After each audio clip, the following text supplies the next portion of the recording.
is just kind of hanging in. And he'll want to hang with an ace-queen suited. It is early position, but it's only a 5-handed table. They give you Aussie or they give you $1 million US? 18,000. I think in 2004, when I finished third, they brought it in a case. They brought what? All the cash. Yeah, In a case. Aussie. A metal case. 18,000? We understand it was a case. I'm with you, Robert. Don't worry. I'm not going to leave you alone out there, buddy. Huh? I know you need some action. Huh? Just like everybody else. I'm with you. Well, that's good of him. And Medici with an ace-8 will throw it away. Really bad. James has position on Robert Neary. He also has Neary comfortably covered.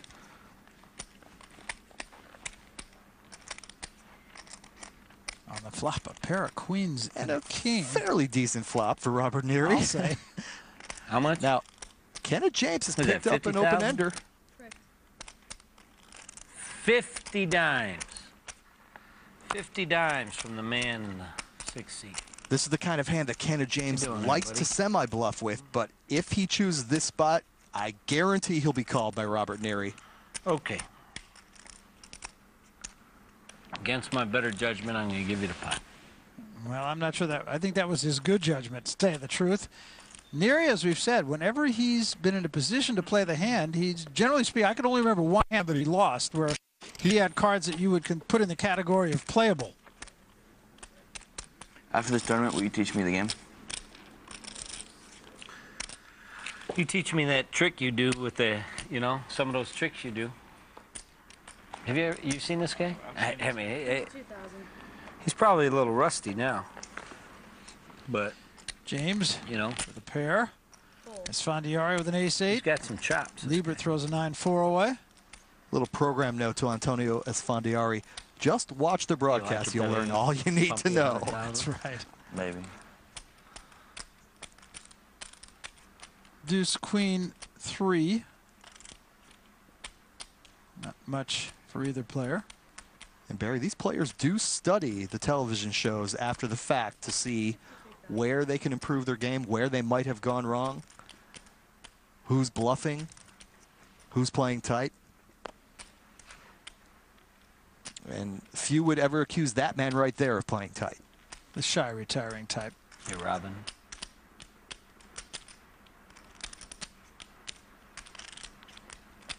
Kenneth James has the best hand. Esfandiari has bet into him. It's okay if you're robbing me. Just tell me, so then I you know, fold with peace. It is a running monologue at a table with Kenneth James. All right. And Esfandiari is having nothing to do with it. Which is interesting because earlier we saw Nenad Medici kind of get involved in dialogue. And this is a pretty brave bluff on Esfandiari's part. He's purely on a bluff, and he bluffs 52,000 into the dominant chip leader. I mean, you would expect if James had any sort of hand to call, and he lets go of the best hand. Why do you put me through that torture?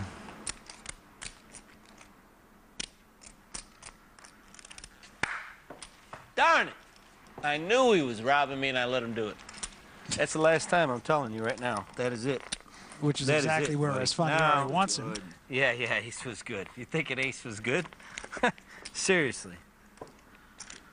Oh, my goodness. Well, he's still got plenty. Bonus coverage now. We take it to an outside table. Russell Davies against Wes Bugera. And Davies all in with his ace-9. Flop did not help him. Oh my goodness, Davies has made a straight, and Bugera has to hope for a 9 just to split this pot.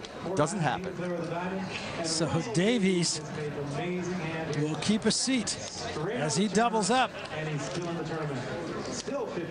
through Bugera.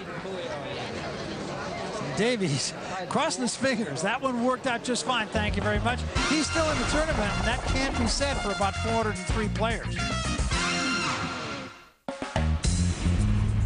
Welcome back to PartyPoker.net Aussie Millions. We are here in Melbourne, Australia. Here's what's going on at our main table. See who's doing what to whom and by how much. And Kenneth James doing it right now to the whole field. Medici is second at 838,000 in chips. And Robert Neary, again, can't say it enough, he's hanging around. Kathy Liebert still a short stack at 311,000. And Barry, with the blinds at 4 and 8,000 and a 1,000 chip ante, even Kathy Liebert on the short stack doesn't have any reason to panic quite yet. Her raises will still garner respect. She doesn't have to play hands that she doesn't like. Plenty of play. It's a great structure here at the Aussie Millions. Well, here's James and Esfandiari. This is blind versus blind. James in the big blind will actually have position on Esfandiari for the rest of the hand. And look at that for Esfandiari. My goodness.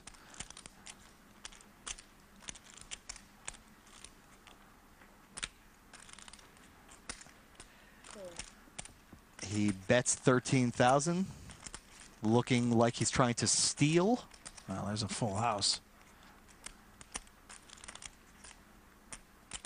You would never know it looking at Esfandiari's face. He's got the full house, and he's going to bet. Now, Kenneth James has picked up a royal flush draw. With his queen of clubs, he's looking for another club. And if he were to get the king of club, he'd get the granddaddy of all hands. What he doesn't know is that another club won't help him here, Esfandiari has already turned a full house. And Kenneth James has called 46,000. And it is a 9. And unfortunately for Esfandiari, James made nothing with his hand, and it's almost a moot point how much Esfandiari bets. He happened to put in 175,000. Yeah, and he won't get paid off. I would think not. Now these two guys, of course, have played head up with one another on more than one occasion. Two of the real pros. Esfandiari could have tried to put in a smaller bet that looked very weak, hoping to get James to raise him to come over the top. But Esfandiari actually bet more than what was in the pot.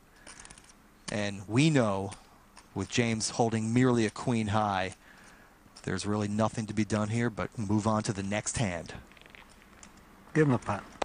Give him the pot, yeah, and I think that's well said. And I think Esfandiari, in large part, knew his opponent, and that's why he just wasn't about to mess around with him.